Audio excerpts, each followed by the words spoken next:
But the idea could be say, Chama would to me, Wadani or Somafo Paul or the prison. Now, or you say, correct national chairman, but of your son, idea ne kona. Or say what we are saying. DVLA ni AMA, Omaka Bachiri, Momo say, Abobo Yanomone, Pragianom, no more stickers, ni be a sign, ni be Momoka Hono, Busumi query ye becho. Sasura Crofobin and Eke Kasa or mine came of some Geo minor bosso, no Moyano Islamic State. In Penfobi or Manot Muse and Yano Cray. Sans and some more pejamo, a fire, Samajan Fini, or Moyan for a Fenyo Mark and Hono. What Moyan for Inus of Hussein, what an not more say, Yamfana say more, Naya politics, ye be Huano, Nakabi Mamin Kebi Yatona say. And some Pika William Ho, any other Baba Somo, Asrano, Yamfama KASE3 Ghana Limited, one was we are Snapiain, Sir Opas Asiaman, so some any Honkrata Bibia Equayeno, a KASE State, and also do any chemo, the Odyssean and the Odiofu, a yafu any 2 years so free cry cositamale. Yawasase, our minor afanai babia. Only pay for to think come 0302 963 740 0302 963 740. Now the KASE3 Ghana Limited ending Kwejwakui, and I saw Yasini API. Na by the fly Ajapano, a dino dadana. Ejamintamene. Motsofa bohema abena foku yaboya de she semampo hene na bomu papebi yaji hini so ewa abefo ntenten fidikese na so ntrodo ne ntrada so mpitripi ene ne mpatrapa eso Facebook ne so eye mothers 102.7 na crowdu ha French ni besi ende trwane ma no miensa pe like wa share na wa comment 73 mo ini Mothers FM yes some pa. Yes, Eddie Free, can it train Emma and people on your Konu Santimantemu? Yera Bernard entry West Yako, aka Chairman, wound to me, solid man, clock it.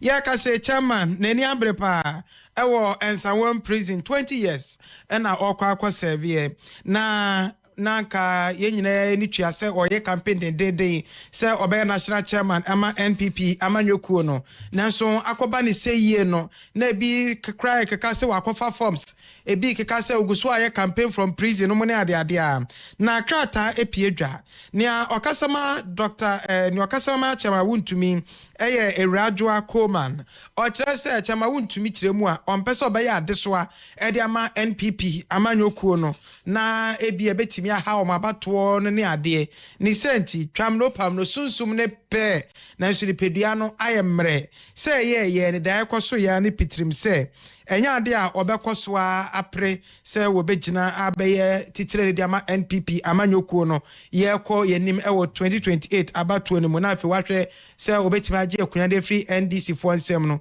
saada ye so no o se abano ewie ye na yenkae no ewo mpaebo mu no na bremu odin eno hia yempaibo Radio Money now about time Mothers 102.7 FM. Sani abeye na eye enyama hodo ama ne homene so ebi ti seka kwanhie nkankan enkrane sawem kwantempo no eso ubetie yesi pragia ne abobo ye bi na mfane chesensem no bubruja na eno so de atorenchem kese atwa hia yen ewo nkran pompuni mantam esro na no bebrase nti ena DVL mpanimfo wo mo ene AM4 akabachiri mo ede kokobonsem okọ ede ama wonu mo a ekeka pragia bi ene abobo ya samadama monhwe na sa eye reflective stickers na yetumi de mantam kan no eho ene yegon wona manajo sa nkane akura ni wabehu se ehyen pa eno no fe bititare wa hye ne ho se ne ebe ya ka bi mpofri wachi ana wani mu ba obetumi ho se o bibi di manim ya eno so so ekro se mo anya ne sa na osa na abusumi ya ewomi etumi epai se ye kim ebo azi wie pe maso ba ya hye pa ye be kyekye na enkomodie mu a ena onimonyamfo Justice Kujo ya wono ena ye Accra Regional Manager Edema DVL or the botaye enchiremu emaye and be able to identify you, especially when you are moving in the night. We need to fix this reflective substances on the motorbike. The mayor has given a line of ending of this month. Any user of such equipment who have not complied with the policy or with the directive, motorbike or tricycle, will be arrested. Maximum 100 Ghana cedi should be enough to face this reflective on your tricycle. Anyway, Echi ena enkarman samne so for ma Melinda kwele woklu ensu echechemu say yo ye no omodo omo ho agimu bi ya adwuma yi wo mo ete ho tax force so na chese eda no edru pe na mo amonyo osa no maso ba ye chepa esanse wo mo ene eye bambo for posifo ne adade ena wo mo nyina edi kaso bom de sa adwumadi yi ahahya so se ne be ya akwanhia hodo ebetumi abrase. We have offices. I would say we have all the 29 districts. I mean, I'm referring to Greater Accra. We have our district offices around. So not necessarily leaving Pokwasi to come to Accra. Yeah. You can visit any of the assemblies and then they will make it available for them. Na chese wo mo atena ya hodo no etwa baabia ehia enkramantam na so ne nutu ne nata ne so ko na sticker no ko Jamaican sticker madaroma enye eyimu sticker de odo bo gas ho ana ensa da ne bi madama monkoto bi mfa mo bo mo hye ne ho na akwanhia emrafo Yantu ansem ne so na yekopiem ewo Yewra Mustafa Abdul Hamid Akache kane NPA boss in prempren wo preso be first national vice chairman ama NPP amanyokuo no na dwumede bi akoso ewo nkrampupuni mantem ne mu Dankwa Institute 2026 Liberty Lecture na dwumede na se no kokasa ase nkrofo bi ekeka se trimopo nkremofo no afa ne so mbedane oman nani amana be ye nkremosom eman enunti enana 2024 no MPP for the Dr. Mahmoud Bawumia by Sunday nkremoni pure enti kwotimi be di so dia nanka bibia ye nkremo adanya omusi na anu ina ban de ba betu dwa se basic school no free church de besi JHS no ye de Arabic be kai kasa otise na brofo kasa ne tie no enti betime sua Arabic ne so aka ho de ba na afen so Islamic Bank enso ba no no okwo no ma okwaje besi a interest bia na so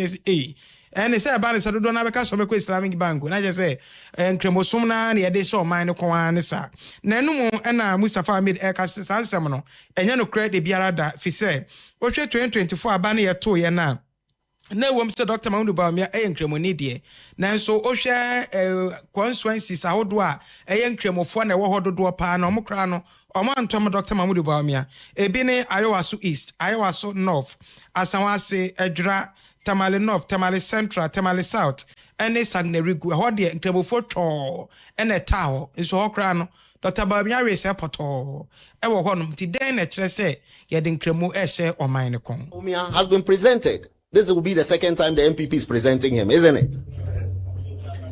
And in the past few weeks, this viral video has spilled over into politics, where people are saying, Omunyambedi president president and they say there's going to be the introduction of Arabic as an optional language at the basic level, and then there's going to be the introduction of interest-free banking, and people have harped on these things and said that there's an agenda to Islamize Ghana. So Mr. Chairman, I want to ask, is there an agenda to Islamize Ghana? For me, it does not seem that from the political choices of Muslims in Ghana, there's an agenda to Islamize Ghana. If such an agenda existed, Mr. Chairman, the candidacy of Mahmoud Bawumia would have been the catalyst, and his candidature would have been the opportunity for Muslims to rally around such an agenda. But they didn't. So that tells you that nobody has an agenda for anything. The fact that Muslims in 2024 did not rally wholesale behind a Muslim candidate shows that no such agenda exists. Muslim-dominated constituencies like Ayawaso East, Ayawaso North, Asawasi, Ejura, Tamale North, Tamale Central, Tamale South, Sanargu, all voted massively for the Christian. Yewra Mustafa Abdul Hamid ena yetenin king. Wa amanyosemo asemba kwa eje atrehana ebu mfumpaje ne ho setremena eye nsemo aba edefa onimonyamfo samejemfi good board nsensem ekesunsuno ya ebeto dwafri aya me reportum ebe nam so ma onimonyamfo afenwoma kenedom kuma wonumba no dani begina so eka se asem no eyetente da butele ntuomna no mfa nchiremu emmeso mpanimfo ne ehunu se ne adwuma no mpo ye no asi afa we no mu ayera samejemfi so akomana no so abiebie ki bibi a kini nyina ne say yewra afanyon so say ne honyo na sikasem bi ne ntrekesi bi ne apobo sikasem bi chese extortionist brofo kese pa ene watabri ede ato owrai ekọ ho ntia ne asem no ayatwuma mentwe ma me no ka say de yasama no kra e wo kotu na enumu a ena kane eye soafa no hwe yensase na odoma nkoma ne pa wode adom yeso afenso tamale central onomra hwebedwani sabre no owura inu safuseni wode na no ato asemi mu ekire say ensem bi ohoro mu ani kwanse ehwe no kwara kwasa esanse sa ansem a epiepie bei eda na di ekire so no otono atena ase adwene ho no wahunu say ye mpanimfoi say ye to aba yi wo mu wie edidi bre ne hwe mo nsem wie a eya na ankrankro wo mu aho ena wo mu adwene na sepa se wo mu a eya adehye wo mu mpesua so anase wo mu mancham so ana ba bia wo so mani ko mo ho no mani nko mo ho obi ya adwene di obedi ho na kye so mu botom ena o mo yem nko a ena o mo ba o mo dwene ho ye no entwa yi kura. And for us any longer, they are standing for themselves. You see, and that's why we should treat what we are hearing not as a fenyo marking, but as a serious concern that goes to the roots of our democracy, that goes to the roots of the institutions that we have established to ensure that there is equality of opportunity for all Ghanaians and prosperity for this country. Because that is the promise in the Constitution. That promise will seriously be undermined if people do not pursue the collective interests, but are pursuing personal interests. Na wamfa ne nsem no enyina ho a wo se ensem bi se ye atesi no ma ye mfa no eye amanyosem saa kwa ma ye nkase o we de obi a to bi won yonko propaganda na ye bia bibi se wo se ensem bi se epie ba pe utumi hu se ebia na bibi techiri enti be ya empanimfo emfa na sem emu odu no mani nkɔ ho fom na nsi fom na afa yie entoe anya sanso de ye be ho a na ka bi ma menka bia ye kura mu no na ye kwa akototo na se. So when elements of that institution, and let me dramatize it for you to understand. Okay. We have more than 30 million, we have a more than 30 million population, okay? Out of the 30 million people in this country, 276 have been privileged that in between the times 4-year term, they take decisions on our behalf because we have trusted them to do so. So when the public begins seeing that these 276 persons that we have given the mandate to represent us and transact business on our behalf in Parliament, hold our pairs, hold executive accountable, pass laws for us, are doing that for themselves, have commodified that mandate that we have given them and are trading in that mandate. That not only undermines their legitimacy, it also undermines and erodes public confidence and public trust in that institution. And that is what we are confronted with. So if that person was sent to Parliament to ensure that the resources are used judiciously and prudently, and that person now thinks that all of us do not matter. Mothers FM. Yes, some pa. Eni ekokotie ye aye onimonyamfo Inusa Fuseni. Ghana for Christ Crusade asofo empenyufo ekoko dam ne twotworo na akom ho abom abrena abrano na omaye nkenya nsom kakra na omode aka asempa no ho asem ewrewra omaye nutu enene nata na omo kire se afiwe die no omode ba Ghana osofo Andrew Omoro kire se de ti omode ba Ghana ne se Ghana no asumdwe man ena afi nso Kristo som no oman no ya jatum ye pa Nyankopɔ ya adoma fiade nyasem ketwa ewo nat ho ye wo nkran eho ena mo hye crusade na se ntie nyina ye nkwan fa ho nkɔ jim na ye mmoane mo asempa tre no ho dewro. It's also a center of a good Christianity, center of faith. And so we are coming here to partner with our ministers who are already on the ground. They'll be doing excellently here. We have had missionaries from Ghana sent to other countries. We have ministries that are thriving in Ghana. So we are coming here to collaborate, to work with our Ghanaian counterparts so we can have better results. Pastor Andrew Umoru ena yete nenkano na Archbishop Sunday enso ekyerɛ sɛ wohwɛ ekristofo a na yɛn dwumadi a yɛdi ɛwɔ ɔman mu ana ɛsɛfata sɛ ɔmode dwumadi ne bɛba ha na afei Ghana kristofo nso yɛn nyinaa bɛka abowe non-denominational yɛn kasi Pentecost for na ɛyɛ ana apostle for and did I die? Bring them first of all to that meeting. You will see God raising them back to life. Archbishop Sunday and I attend cause the crusade ni brebi dia wewuo ebenyankwa na osofo Christian enti ono so eka impanyufo a wo organization no ewo oman Ghana mu no eho ne nsem ono so eka yenie the friend who is having difficulty in that life, just invite that person, and at the end of the day you see the performance. If God is going to do it, and I can tell you that there's nothing that God cannot do.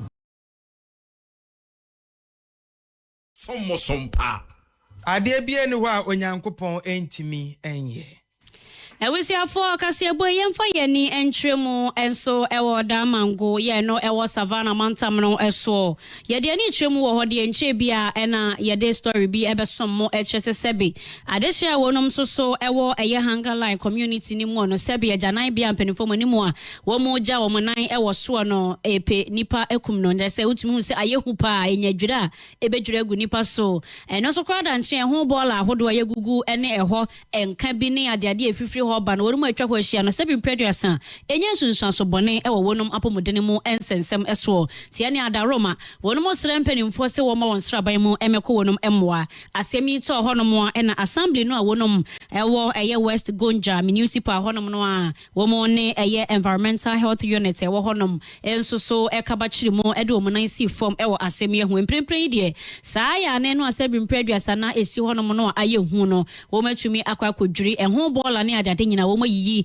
e de afri ho no wo matumu kura se na ebe ye obi ampontumi enkoso kosi se wo mbeye ho adwuma nyina enso e de awie na asem ne mu nchemu ankasa pa e de assembly member ya ono so ewo Alhassan Kura Ngbaripe electoral area onimonyam for Godwin Kumati ene de somye. Our attention was drawn to it, and you guys came over to report on it, and so subsequently we followed the executive, the coordinating director, and the environmental health officer, and thankfully we got the refuse evacuated, and the old structure which was posing as a death trap, we also got that one to demolished, and now we have the new toilet facility. That was because we still have some major works to do on that facility. No echi na atimiamophobia wonu mo ho se wo mo etoto sre eye mpanimfo a wo mo ho se saa eye ejana bia no a eho aye hu no mo ye hu adwuma o matutum no be bia wo mo ede ama wo mo nso so senke bia ye foforo a wo mo esiesie de ama de hye wo ho no wo mo ntempara na wo mo fa eho dwumadie emra wie ye wo mo hini emfa mo mo na sebe wo mo nya ba bi enya o mo nan esanse dada no eno aye hu na o mo siesie dwirigu ene ade na ya tutum no wo mo so efiefie mo sebe ejana bia ni ho enti aba ne na ebekwa akoye 7 preduasa shitentro ye bia na ebekwa no so emmoa wo mo tinkebe ya mpanifo enhwe na wo nsiesie emfama wo in the assemblyman here so that he will talk to his people and they will come and open the new toilet for us, because as they demolish the old one, there is no place for us to free ourselves, and it's worrying us a lot. Especially there are old people here, and if they want to free themselves, unless they go far. So we are just pleading with the government so that they will come and do their work. Old one, and I was thinking that when doing it, they will do as much as possible to put the new one in order. After removing this one, the community will continue using the new one. But as at now, the new one is still closed. They are not using it. When you talk, they say there is no water, no light. And I don't think this one will be a big problem to the assembly, simply because they can talk to the VRA people. I can see the meter there, but I don't know the reason why they are still complaining that it's water problem, there is no light. enkano there's no water, there's no lights. Ninyi na omo pa kire se emno no so ebehina mo no yesi ensuo ni ho enkane ni honom. Eni nti na omo emehini ye. Na ne krakra mu no ena municipal environmental health officer. Onemonyamfo Zakaria Gudali ono so echeche mu die nti a womo emie emno na e wo setimemfo timi kɔ so ekokogya wo mu na no kira adwuma wo ho no wo mu wie plumbing ne ade bi wo ho no mo e wo so mutimi fixe ye ansa na ade hye tumi akwaso obesre se yensisi eye agana bia wo ye fiefia hodo mu se ne ebe ya de omu bebie e wo eye community ni mu ana mpotamu ho no eno nkonko ye se dodo na akwakobo apeso e wo ho. Close down the new one because the borehole to pump into the system, the public toilet is damaged. So we are looking a way forward to get an electrician to work on the electrical fault so that we can pump water to the facility. Like we said, we have plumbing issues, we have electrical issues, a lot of issues that we need to address to have the facility open. So we are collaborating. Zakaria Gudali ne ene yekokoti aba ne say esi edura manfo ne akai ya no meja me de papa idin na akai me enwum ya ne Zakaria took the toffee from the teachers table. See, oh me, yes you. It wasn't me. It couldn't yen kan me patcho wa say no yes enwum no enye. It couldn't me. Then who? Zakaria took the toffee from the teachers table. Oh me. Yes you. It couldn't me. Then who? Red took the toffee from the teachers table. Rofo bone enwom ede jawe ku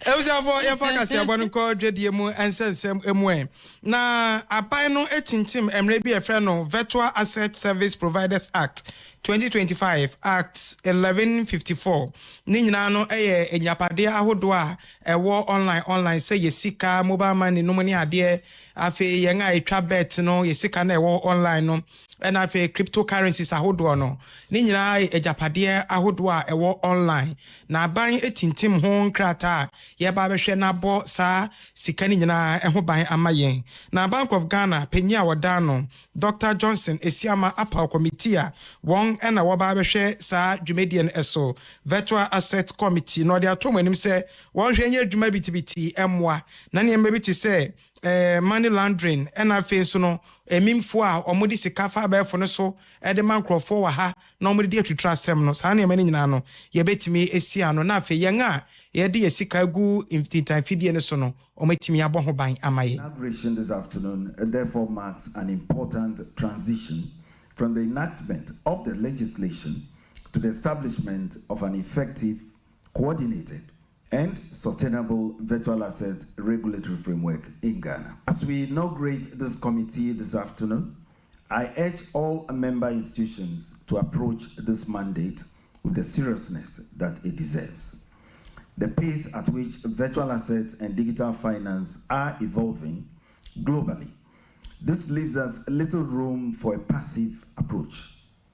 Effective coordination, timely information sharing, and a shared commitment to safeguarding the integrity of our financial system, these will be essential if we are to build a virtual asset ecosystem, an ecosystem that is safe, an ecosystem that is well regulated, and an ecosystem that is supportive of innovation and inclusion.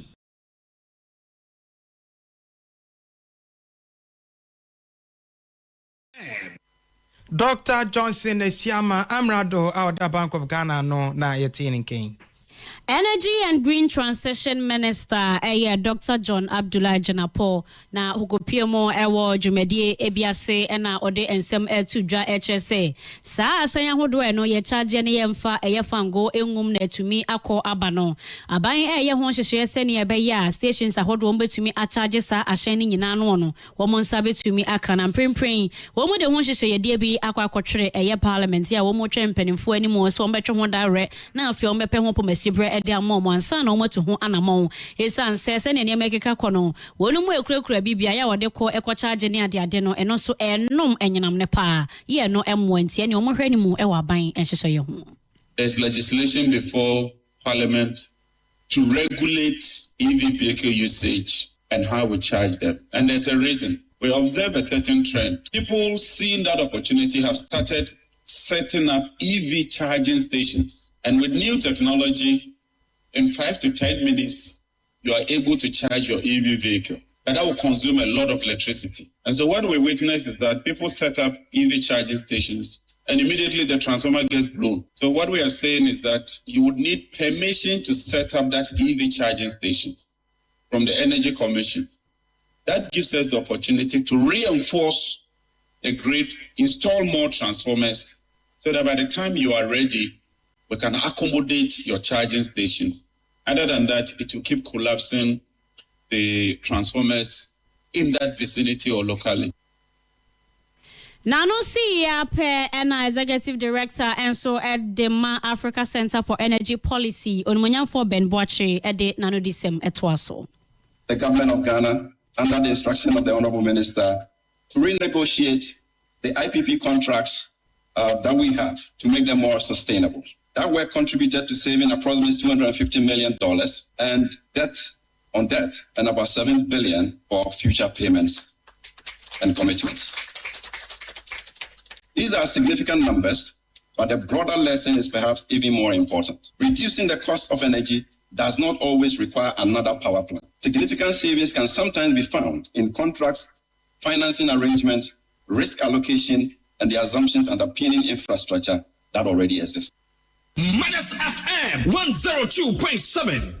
Onimonyam for Ben Boache, Executive Director at the Africa Center for Energy Policy, Nene, and Nayokuti, and Abusia for Hannah Burma Quine, Ama Yede Abadae Sense, and Oketu Ebinan, so that say Anomanam no Yede, Esima main come for Kelile clothing, and far and mouse, so pay a fabric BI, more so tuning in a Okokelela on Sa ebe to me akan. A fan so designs and a style be a whoop, you met me you, now on so dia call a pontoni jumedi bia, oko ase. Ometra Quine, I will not nation the mod bus stop on my pepe number no 0541 849 257 and I say 0268 866 697. Kelela na or say elevate your star with us today or the way. Yenuaba Florence Safo Wayera.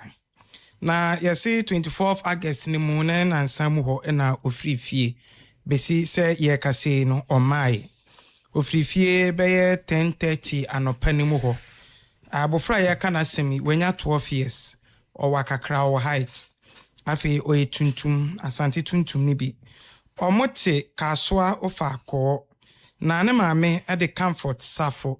Number sa obefre ne maame wo so nie 0553 670628. Comfort safo ne maame no no. Na ne papa James safo. Ne papa na